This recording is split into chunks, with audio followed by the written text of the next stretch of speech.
A teenager is missing.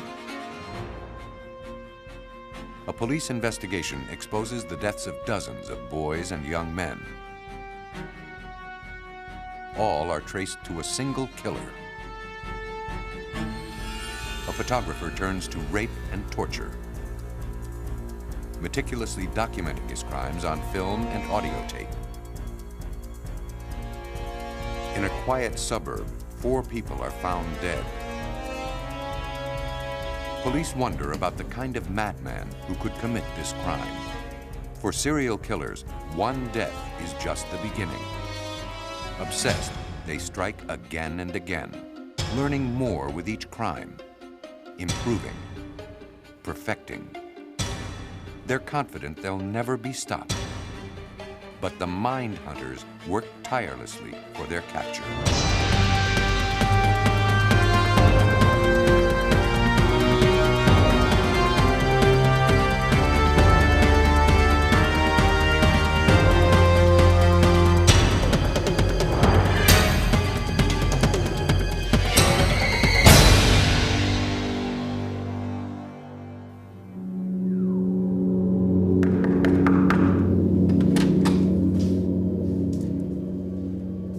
It's just after 6 o'clock on January 23, 1978, in California, when Sacramento County Police arrive at the home of Terry and David Wallen.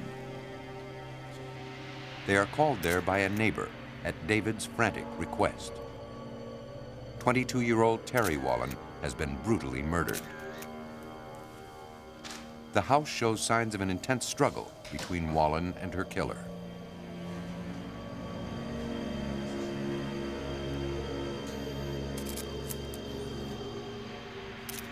She has been shot and her body slashed. A large knife wound runs the length of her torso. Some of her internal organs have been removed. Investigators are horrified by the viciousness of the crime. The scene becomes more gruesome when they find evidence that suggests the killer might have consumed Wallen's blood.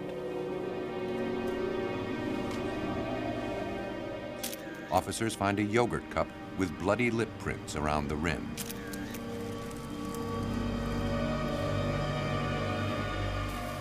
Sacramento police don't know what to make of the scene, but they know who can help them. They call on a specialist, a man who's familiar with horrific and bizarre murder cases. His name is Russ Vorpagel. He is a special agent with the FBI. The brutality of the slaying makes Vorpagel fear that the murderer couldn't control himself, and that Terry Wallen's death may be just the beginning of his rampage. There's just no need to disembowel a victim. There's no need to reach inside and cut out body parts. There's no need to cut a 4-inch piece of major artery and take it along with you. I mean, hey, we knew we had a nut and we were worried and we knew that something's going to happen. Vorpagel called a colleague at the FBI. Robert Ressler has tracked and caught some of the world's most dangerous killers. As a criminal profiler for the FBI, he stakes out the darkest corners of a killer's mind. In the 1970s, he was one of the first to use the term serial killer to describe those who murder again and again. Robert Ressler is a mind hunter. Ressler struggles to understand the killer's mind by studying the crime scene. Knowing how the killer thinks is essential to predicting his next move. When will he strike? Who will he target? You have to have an emotional need to solve a crime. You have to want to know who the offender was. You have to know what that person is, what he's like, what he was like before, during, and after the crime. But there is a danger in identifying too closely with those who destroy. Ressler heeds the words of German philosopher Friedrich Nietzsche, who wrote that whoever fights monsters should not become a monster himself, and that when one looks into an abyss, the unblinking abyss stares directly back. For Robert Ressler, Nietzsche's observation is motivation and warning. Looking into the abyss to me means looking into the depth, the deep crevices, the dark crevices of man's human mind. And when it says the abyss looks back, to me that means I'm looking back at myself. I'm seeing my reflection. Because in every horrible killer, yourself is in there somewhere in part. Somewhere in your life you could have gone that same road. In the 1970s, Ressler was among the original members of the FBI's Behavioral Science Unit, the first FBI program to systematically research a killer's motivations.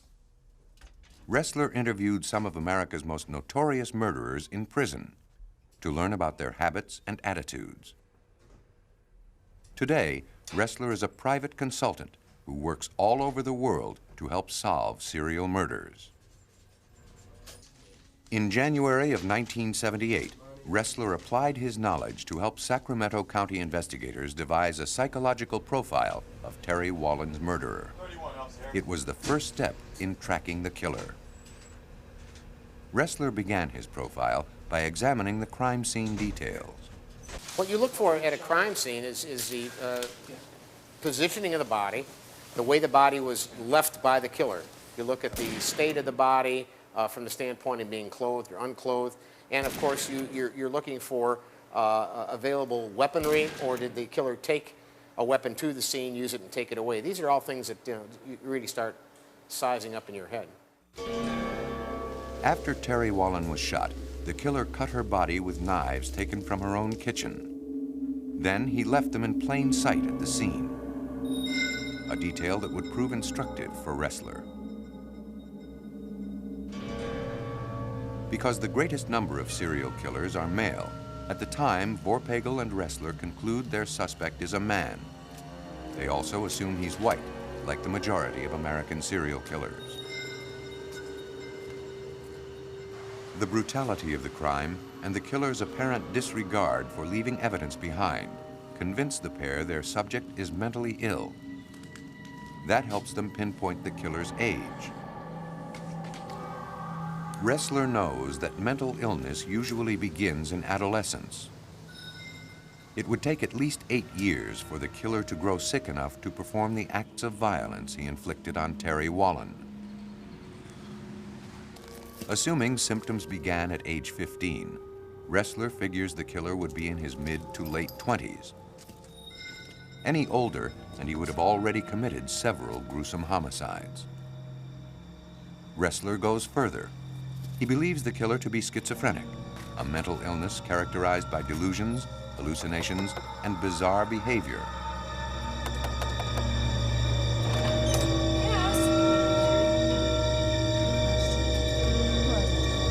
Get out of here!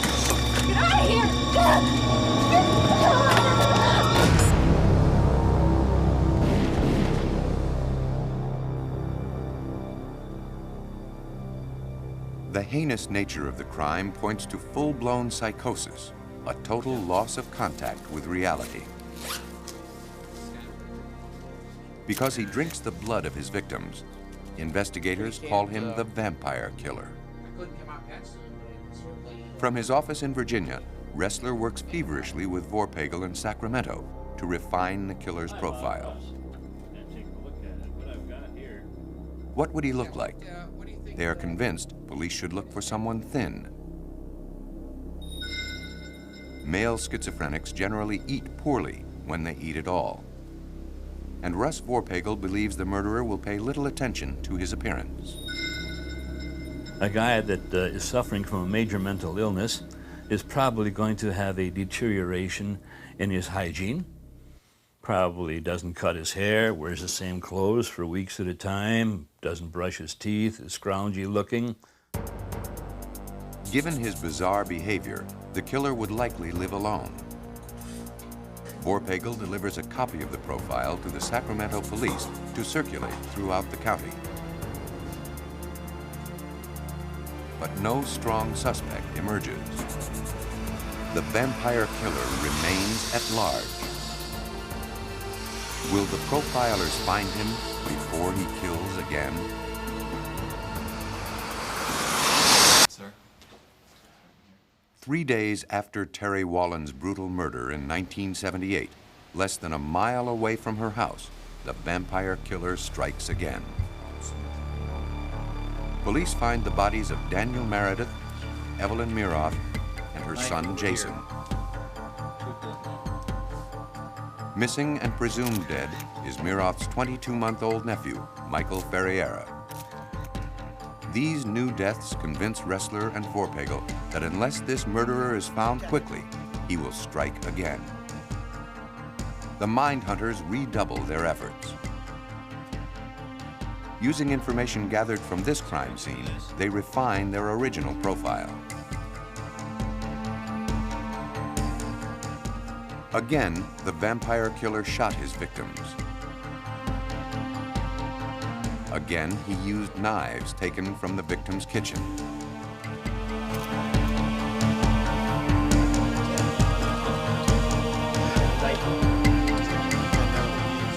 Two knives are found in the room, and another was found outside.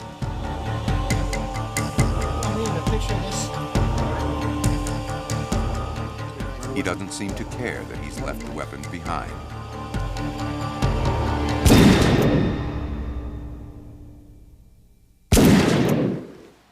These details tell profilers that the killer is not planning his crimes. Although he brings a gun, he cuts the bodies with weapons he finds at the scene and then leaves them there. We have a knife that was used to mutilate the bodies. It was taken from the kitchen, used on the victim, and then discarded at the crime scene. Seeing this for a second time definitely reinforced in my mind that we were dealing with a highly disorganized killer. Organized and disorganized. Careful. These words describe a serial killer's behavior before, during, and after a murder.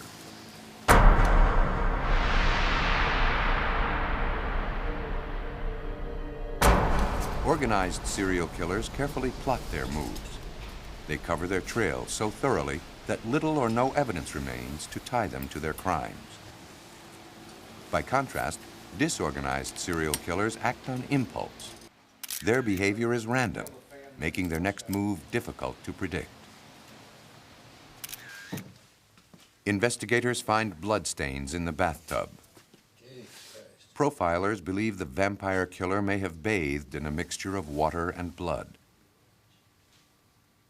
The crimes are becoming more gruesome and the killer more deranged and more disorganized. Now, we know darn well that your normal, everyday person is not going to fill a tub with water and bathe in the blood. So here we see personality. Here we see mental illness. We see mental deterioration. From the evidence at the crime scene, Vorpagel and Ressler reconstruct the grisly sequence of events. And the terrifying portrait of a man they've never seen begins to emerge.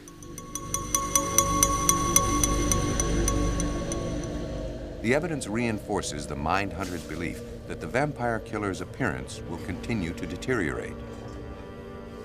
He likely won't have changed his clothes. Unless he is single and living alone, the killer can't possibly escape notice.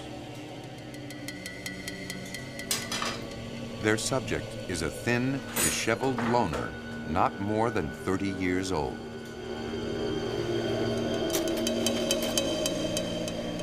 Investigators are puzzled when murder victim Daniel Meredith's stolen red station wagon turns up a short distance away. Because it was found nearby, Ressler determines the vampire killer must have walked to the crime scene and then fled on foot after abandoning the car.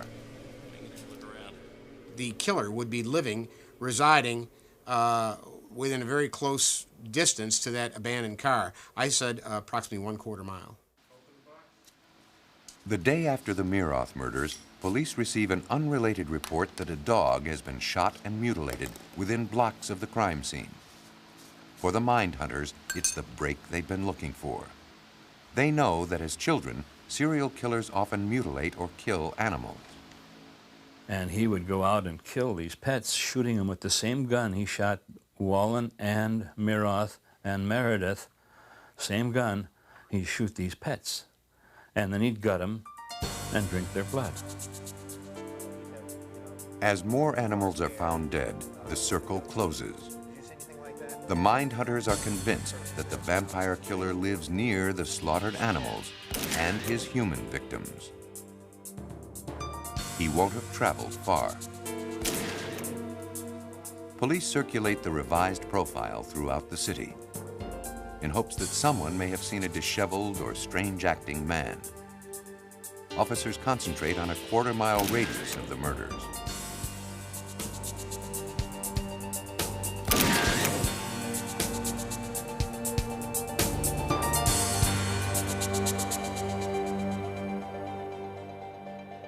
As a woman in her late 20s is leaving a Sacramento shopping center, a strange man approaches her. Hearing of the vampire killer murders, the woman contacts police. The man she eluded at the shopping center, she tells officers, is a former high school classmate, Richard Trenton Chase. She was shocked by his appearance. He had bloodstains on his sweatshirt. His eyes seemed sunk into their sockets. A yellowed crust was around his mouth.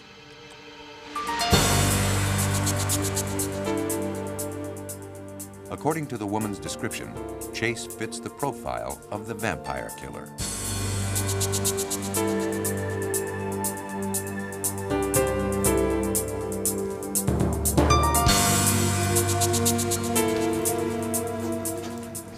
Armed with a search warrant, officers enter Chase's home. They're unprepared for what they find. Nazi paraphernalia dominates the small apartment. The place is littered with pamphlets about alien conspiracies.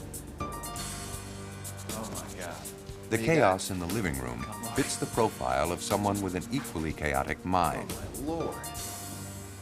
In the kitchen, police find appliances spattered with blood, as well as newspaper articles about the murder of Terry Wallen. Several dishes in the refrigerator contain human tissue.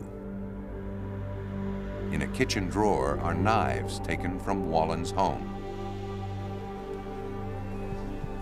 Investigators also find a toolbox and blood-stained rubber boots.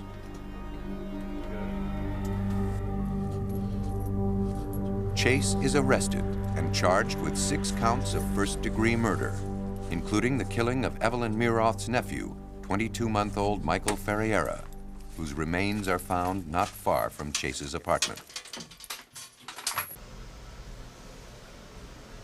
The jury deliberates only a few hours before pronouncing Chase guilty on all counts. The sentence? Death in the electric chair. In 1979, Robert Ressler decided to talk to Chase in prison. The reason I interviewed him, very frankly, was to validate, to do an update and validate the profiling work that I had done, to talk to him directly after working on the case, after seeing the crime scenes, after reading the police reports, and of course the court records. It's a way you really fine-tune your profiling. Chase tells Ressler that he had killed only to preserve his own life. He needed blood, Chase says, to survive what he called soap dish poisoning. Chase believed that a gooey residue under his soap dish proved he was dying. He claimed his blood was drying out and corroding his body. His killings, Chase contended, were made in self-defense. When he got down to the motivation, he said that the blood in his veins, the blood throughout his entire body, was turning to powder or dust, and that it was moving very slowly through his body, causing him to slow down, causing him to be fatigued and become very ill. And he felt this was being done, of course, he said, by the influence of the unidentified flying objects and the aliens. And he said that the only way he could counter this was to get a fresh supply of human blood. What drives a man like Chase to murder? One FBI study of 36 serial killers revealed that although most began life in two-parent homes, by age 2, almost half the boys' fathers had abandoned their families. Nearly half of the surveyed offenders reported cold or uncaring relationships with their mothers.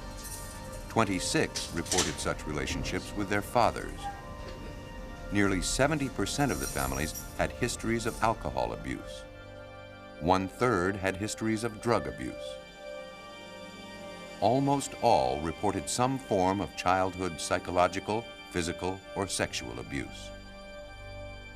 As children, many serial killers tortured animals. The majority did not graduate from high school. While the men had the required intelligence to perform skilled jobs, most had poor work histories. Only 20%, or 6 offenders, had ever managed to hold on to steady work. Yet, to all appearances, serial killers seem normal, like your neighbor or your friend. Most of these people are like everyday people. They oftentimes are intelligent, they're attractive, they're good conversationalists. IQ's usually up about, at least high, normal, or beyond, and they're very deceptive. Ressler was opposed to the death sentence for Chase. Chase, he argued, was mentally ill and should have been locked up for life in a prison hospital. Prison psychiatrists eventually agreed. Chase's sentence was commuted to life in the California Medical Facility in Vacaville. But Chase killed himself in his prison cell just after Christmas, 1980. He had stockpiled his antidepressant pills and then taken them all at once. Richard Trenton Chase's brief and chaotic reign of terror had come to an end. In contrast, one of America's most cunning serial killers was also one of the most organized. Highly intelligent and a talented photographer, this murderer specialized in kidnapping, rape, and torture. Police called him the unidentified subject, or unsub. He was a master of planning. He used film and audio tape to record his crimes. In a rented storage shed, he stockpiled pictures of his victims and recordings of their anguished cries. He was so meticulous that he would leave virtually no evidence of his atrocities, except for the photographs he took himself. Unsub customized his cars to resemble unmarked police cars. He added heavy-duty suspensions and strong restraints so that once inside, his victims had virtually no chance of escape.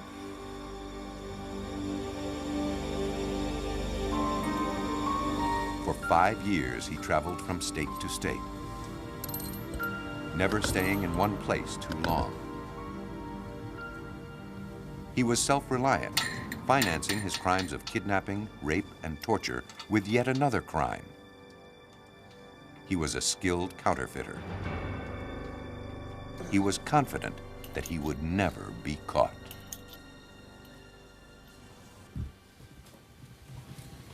In Manassas, Virginia, a team of former FBI agents pursue some of the world's most dangerous criminals. They call themselves the Academy Group. Between them, they have amassed years of experience investigating serial killings. Robert Hazelwood and Peter Smerick are experts in psychological profiling of criminals. If you in life are an impulsive person, you act without thinking, well then that crime scene may be very, very sloppy and be a reflection of your impulsive acts. On the other hand, if in life you're a cold, calculating individual, you don't take any unnecessary risks, well, that type of behavior can also be demonstrated at a crime scene. Even with crime scene evidence, categorizing serial killers is difficult. Some serial killers demonstrate a mixture of disorganized and organized habits. All too often, If an investigator starts looking at a crime scene and tries to put the offender into one of these nice, neat little categories, he's going to be disappointed when the person he arrests doesn't fit these categories in all areas.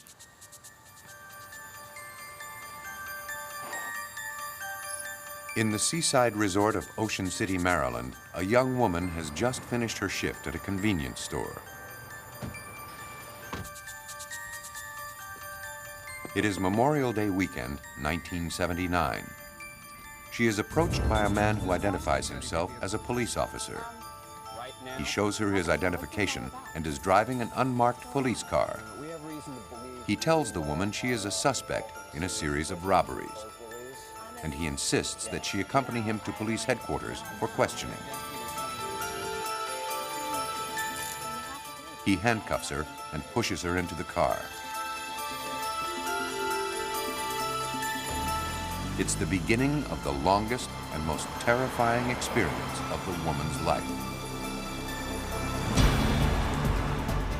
The man is no police officer. He is unsubbed. And she's his latest victim. He takes her to a deserted building where he repeatedly rapes and tortures her. He photographs and tape records the ordeal. I think one of the buzzwords today that we use is power and control. And whether you're dealing with a rapist, whether you're dealing with a serial killer, I think it still comes down to those two basic elements: power and control over the life of another individual. Eventually, he will push the dazed woman back into his car and take her for one last ride. He stops the automobile, opens up the passenger door, and rolls the woman out into a ditch. But he did not kill her. He allowed this victim to live. And as a result, within a number of hours when daylight came, she was found, she was rescued, and now became a full-fledged FBI investigation for kidnapping. The FBI set up a massive manhunt for Unsub. The Ocean City woman was the latest in a long list of his victims. Some were tortured, others murdered. But many years passed before there was a break in the case. At the same time the FBI searched for Unsub, the Secret Service was on the trail of an elusive counterfeiter, a man who routinely passed fake $20 bills to unsuspecting store clerks at malls and shops in the Midwest and on the East Coast. The one thing about any law enforcement agency, no matter how good we are, you need an element of luck, and you need the cooperation of an alert citizenry. In this instance, an alert clerk recognized a composite sketch as a customer who was currently in the store. She notified mall security notified local authorities, and within a short period of time, the suspect was apprehended. The man police arrest is James Mitchell DeBartoleben. The Secret Service soon discovers that DeBartoleben is not just a counterfeiter.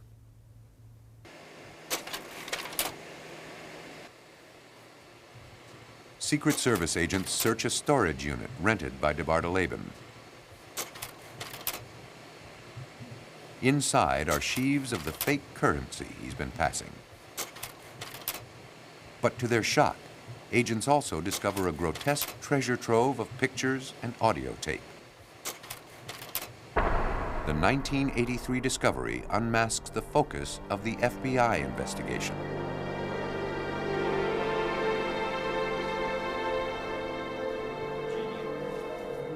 Robert Hazelwood, then an FBI special agent who had written a criminal profile of Unsub, reviewed the materials seized from DeBartoleben's storage unit.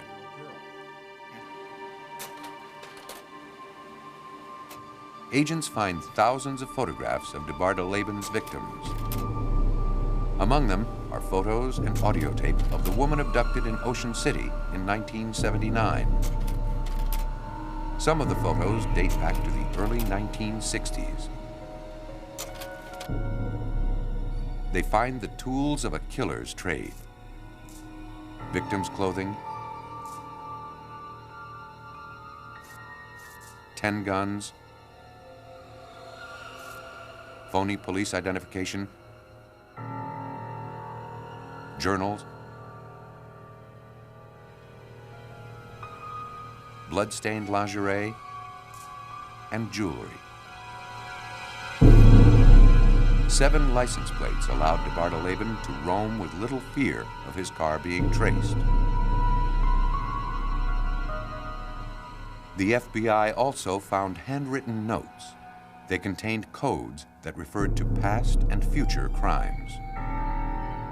Although they have uncovered DeBartoleben's cache of damning images and sounds, agents have a problem. The killer's face remains literally out of the frame of the pictures he's taken with the victims. Investigators will have to prove DeBartoleben is the man in the photographs if they are to tie him conclusively to the rapes and deaths. During his FBI career, Peter Smerek was a forensic photography expert. The Secret Service sent him a number of DeBartoleben's photos to analyze. Several show a naked torso and uncovered arms. Smerek focuses his attention on the arms. They have a distinctive pattern of small moles and freckles. Smerek asks the Secret Service to temporarily remove DeBartoleben from his prison cell in order to photograph him in the same position as the person in the confiscated photos. The gambit pays off. When Smerek compares the photographs taken by the Secret Service to the ones found in the storage unit, he finds the patterns of freckles match. It's the proof agents desperately seek. In all the years that I've worked as a criminal profiler, I can't think of another case where the offender was such an excellent photographer that unknowingly he took his own crime scene photographs, which ended up putting him in prison. In 1984, DeBartoleben was tried and convicted. Today, he is in a federal penitentiary in Texas, sentenced to multiple life terms. DeBartoleben was one of the most dangerous criminals that ever walked the face of the earth, in my opinion. He was able to commit a number of crimes over a number of years in a variety of states and never have those crimes linked to him. That made him extremely dangerous. I think he's involved in a lot more crimes than we're aware of, yes. By controlling every variable, weapons, location, and victim, the organized serial killer can slip through any dragnet, getting away with murder for years as he hides in plain sight. Such was the case of John Wayne Gacy, a prominent Chicago area businessman. Well-liked and respected, Gacy camouflaged a terrible secret. In 1978, in Des Plaines, Illinois, 15-year-old Robert Piest was reported missing. Having learned that Gacy was preparing a remodeling bid for a drugstore where Piest worked, Chief Detective Joseph Kozenzak of the Des Plaines Police Department goes to Gacy's home. Gacy denies knowing Piest. But investigators are suspicious. A background check reveals Gacy was once convicted of the sexual abuse of a teenage boy. Kozenzak places Gacy under surveillance. Initially cooperative with the police, Gacy becomes increasingly surly as Kozenzak's investigation continues. He had a real mean look in his eyes. You could feel that there was hatred there, and that he really didn't care what we were investigating and was more concerned about trying to stay out of the way. Gacy threatens a lawsuit if police continue their surveillance. Officers persist, suspecting that Gacy has much to hide. But even they are not prepared for what they'll find. For several weeks in 1978, Des Plaines police didn't let John Wayne Gacy out of their sight. Finally, it came time to search his house. The search uncovers a photo receipt that belonged to Robert Piest, linking Gacy to the boy's disappearance. A more thorough search would reveal even more. Chief Detective Kozenzak was the first to enter Gacy's home. I was one of the first people that arrived at the house and went in through the back door, walked in. The whole place was just dark and kind of eerie. All the window blinds had been closed. And there was some sense of, I don't know, it was kind of ominous actually, because we were starting to believe that there could be people buried underneath Gacy's house based on the information we had gathered.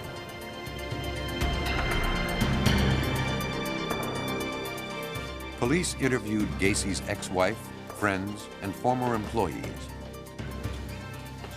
Stories came out that Gacy propositioned his workers for sexual favors, that some had disappeared, and that his house had a strange odor. One of his workers suggests they checked the crawl space. After rigorous questioning, Gacy admits to detectives that 4 years earlier, in 1974, he killed one of his homosexual partners. Gacy claims the murder was in self-defense. He hid the man's body beneath the floor.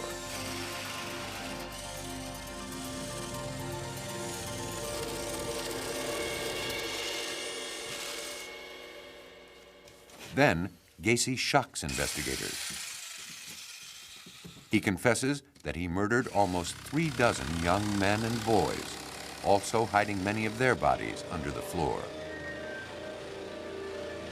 The confessions trigger an intense search for the missing men. Detectives examine the crawl space in the hope of finding Gacy's victims. They uncover 3 decomposing bodies and parts of other bodies. But the police don't stop with the crawl space. Knowing more bodies must be stashed under the house, they cut away the floor to find them.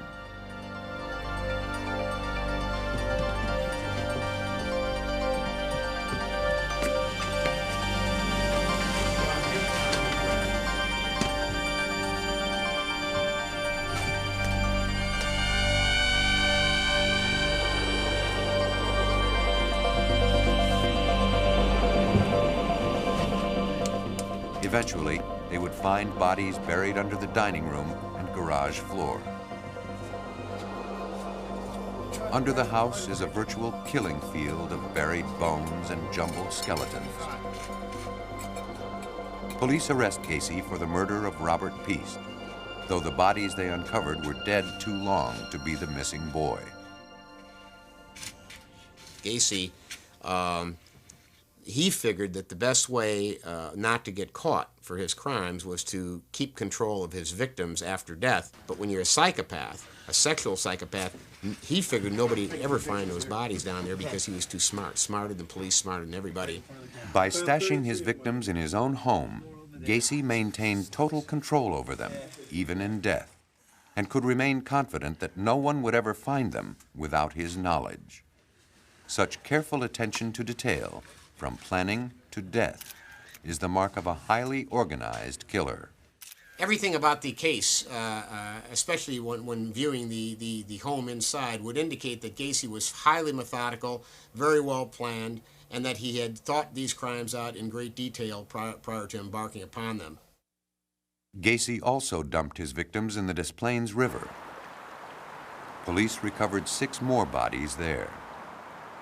One of them was Robert Piest. When it was over, police identified the remains of 33 people. Bob was very interested in this process because the FBI was formulating within their behavioral science unit kind of an in-depth study of people who commit a series of killings and wanting to know more about them, wanting to understand them, and this was a classic case.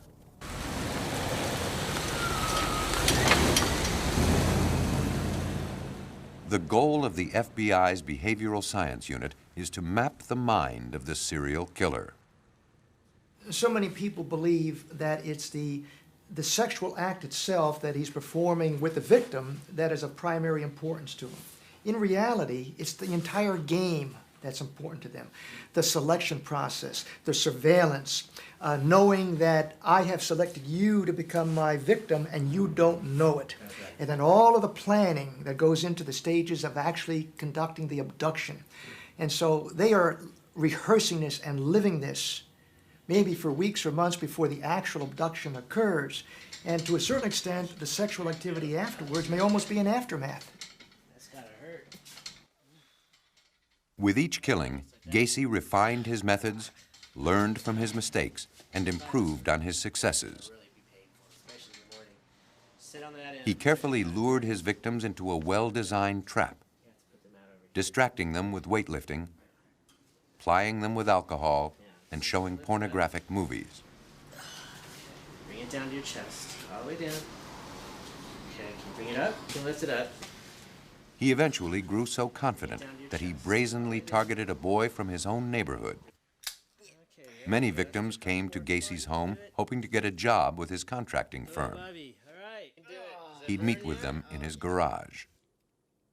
But it feels so good. The soundproof garage was designed by Gacy and constructed by his company. Excellent. Good job, you okay? Yeah. You probably feel it right in here, don't you? A motorized door was the only way in or out. Here's something I haven't shown you. If his victim didn't object, Gacy would demonstrate a magic trick using trick handcuffs. Like this. Sound real good, right? Okay. Ready? After showing how the handcuffs work, Gacy would persuade his victim to try them.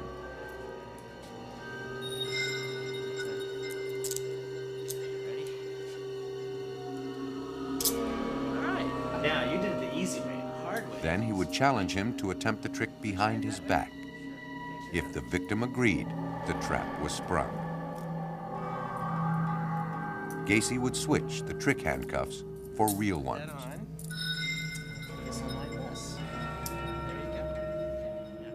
Once immobilized, the victim was at Gacy's mercy.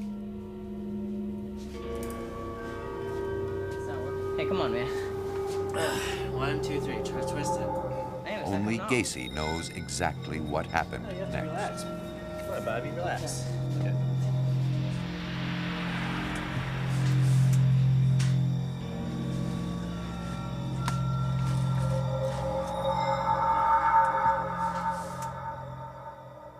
Like serial rapist and killer James Mitchell DeBartoleben, Gacy thought he had completely covered his tracks. But mementos found during the search of Gacy's home provided key evidence, though police didn't know it at the time. Detectives discovered driver's licenses, belt buckles, rings, and other personal effects. Ressler alerted investigators to the importance of these objects. We had actually found these items not fully realizing what we had found till after Bob came in and started pointing out to us that to you a belt buckle is not important, but to the person who committed the crime, it's very important. It's a visual process to help relive the crime at any given time that he wants to do so. The souvenirs are a reminder of his past murders and an inspiration to kill again. To Gacy, this is some sort of a symbol of his success, a reminder. It enhances his fantasy and carries him on to the next victim. Trophies, I call them, for the serial killer, where they kind of enhances their fantasy to have these objects around. The most disturbing object found in Gacy's house was a map indicating job sites around the United States where he had worked as a contractor. Ressler believes it's likely that Gacy wouldn't have confined his killings to Chicago. And it only seemed logical that if Gacy's traveling doing this in Chicago, he's doing it elsewhere as well. That's why I firmly believe that John Gacy killed more than the 33 he was convicted of. I think probably maybe twice that number. Forensic teams dismantled Gacy's house. In all, they recovered 27 bodies there. How many more Gacy killed, police would never know. For 10 years, starting in 1979, Ressler interviewed Gacy in prison. Ressler was surprised to learn that he had grown up 4 blocks from the killer in suburban Chicago. Gacy even remembered delivering groceries to the Ressler family, recalling in detail the distinctive flower pots that Ressler's mother used. Gacy also had darker recollections. He described for Ressler a turbulent relationship with his father. Ressler wasn't surprised. Nearly all the serial killers he knows of tell similar stories. And it's all documented. I ran away from home, as you know, when I was 19 years old because I couldn't get along with my father. I mean, he was just overbearing. I was dumb and stupid, never would amount to anything, and so I just took off and said, to hell with it. I was gone for 3 months. Well, it's more likely. From prison, Gacy made a painting and sent it to Ressler. What is amazing is now... It depicted Gacy dressed in a clown costume. When I got into clown makeup, I regressed into childhood. It was fun being a clown because you could be yourself or just let yourself go and act a fool. You know how people, if you're a businessman, you've got to keep a certain rapport and stuff like that, and everybody looks for you for an image.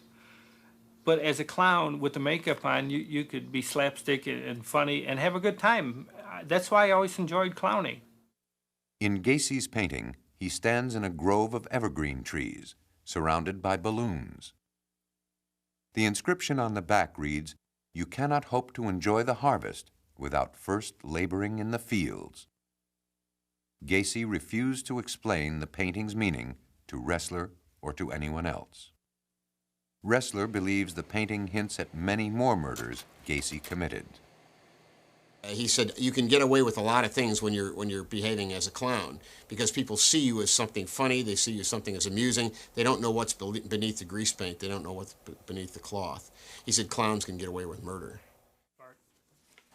John Wayne Gacy died by lethal injection on May 10, 1994.